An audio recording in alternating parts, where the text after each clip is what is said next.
Hello बच्चों, देखिए class 9th में फिजिक्स में आज पढ़ेंगे न्यूटन का तृतीय नियम। ठीक, नियम के बारे में जानेंगे कि नियम क्या होता है। देखिए न्यूटन ने, इससे पहले हमने 2 नियम बता चुके हैं। न्यूटन के गति का पहला नियम, न्यूटन के गति का दूसरा नियम, और आज हम लोग पढ़ेंगे न्यूटन के गति का तृतीय नियम। देखिए तृतीय नियम में 2 चीज़ें याद रखिएगा, एक क्रिया बल, दूसरा प्रतिक्रिया बल। ठीक है, एक क्रिया बल, एक प्रतिक्रिया बल। देखिए क्रिया बल क्या होता है? क्रिया बल वो होता है, इसको आप लोग लिख भी सकते हैं। ठीक, क्रिया बल और दूसरा प्रतिक्रिया बल। इससे पहले न्यूटन के गति के तृतीय नियम पढ़ने से पहले क्रिया बल और प्रतिक्रिया बल जानना बहुत आवश्यक है। देखिए क्रिया बल क्या होता है, नंबर 1 जो जाएगा क्रिया बल, इसको कॉपी पर भी लिख सकते हैं, ज़रूरी नहीं है लेकिन लिखना चाहें तो लिख सकते हैं। क्रिया बल और प्रतिक्रिया बल। सबसे पहले जानेंगे क्रिया बल क्या होता है। क्रिया बल ऐसा बल होता है जो किसी भी वस्तु द्वारा कार्य किया जा रहा हो, या यूँ कहेंगे कि कोई भी अगर व्यक्ति है उसके द्वारा लगाया गया बल, किया गया जो बल होगा वो क्रिया बल के रूप में होगा। ठीक, और प्रतिक्रिया बल क्या होगा? जो वस्तु जो है उसके सापेक्ष में उस पर बल लगाएगी। ठीक, क्रिया बल में देखिए क्या लिखेंगे, ये लिखेंगे किसी वस्तु द्वारा, किसी व्यक्ति द्वारा किसी वस्तु पर लगाया गया बल। ठीक, क्या लिखेंगे?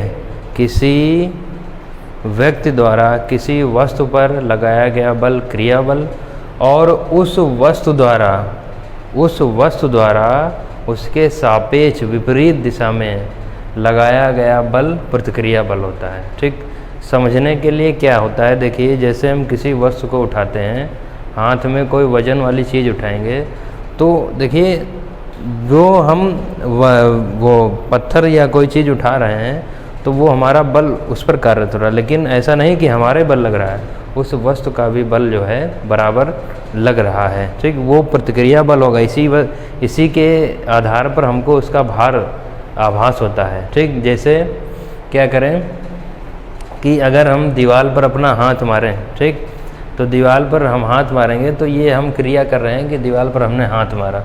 और यदि आपको चोट लगती है, ठीक, चोट की अनुभूति होती है, तो उस स्थिति में वो चोट क्यों लगी? क्योंकि दीवार ने भी एक बल लगाया, ठीक, अपोजिट साइड में, वो उसका क्या हो गया? प्रतिक्रिया बल।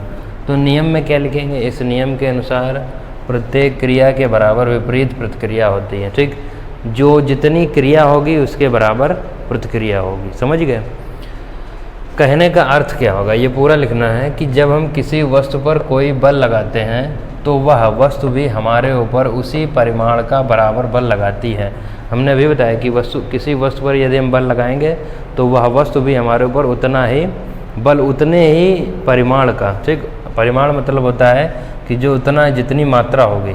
यहाँ पर हमारे द्वारा लगाया गया बल एक क्रिया बल है। ठीक, हम अभी बता रहे थे कि जो हमारे द्वारा लगाया जाएगा वो क्या है? क्रिया बल, तथा वस्तु द्वारा हमारे ऊपर लगाया गया बल प्रतिक्रिया बल होता है। ठीक है, तो सभी लोग इस टॉपिक को आई थिंक समझ गए होंगे कि न्यूटन के गति का तृतीय नियम क्या होता है।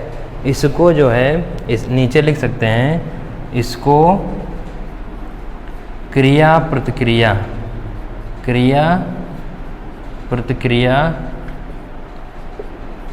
का नियम